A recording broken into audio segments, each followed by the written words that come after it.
The Like and warm night air subscribe, of please. Brisbane felt perfect on John's skin as he drove through the city streets. The windows of his old sedan rolled down to let in the breeze.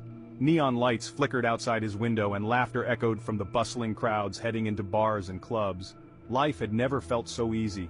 At 21, John had little on his mind other than where the next adventure would take him. He had no grand plans for the future, and that suited him just fine. For now, the only thing that mattered was meeting up with his friends and having a good time. The hum of the car engine was steady, the low thrum almost soothing as John navigated through downtown, the city lights casting an orange glow on the night.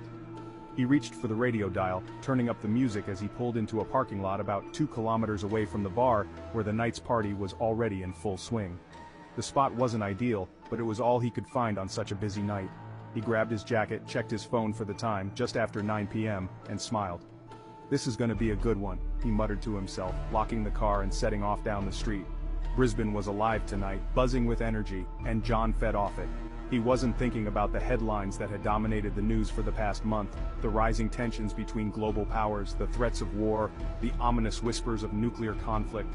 To John, that all felt like noise in the background, something that wouldn't touch his life. Why should it? He was young, healthy, and had no reason to believe the world would change anytime soon.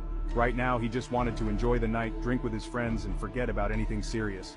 As he approached the bar, he could hear the muffled bass of the music inside, the rhythm pulsing out onto the street. A few people lingered outside, chatting and laughing, the carefree sounds of the city night filling the air. John pushed through the doors, greeted by the familiar heat and noise of a packed bar.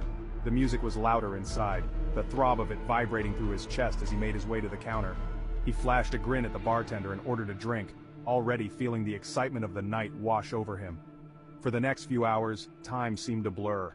The bar filled with laughter, music, and the kind of reckless abandon that only youth can afford.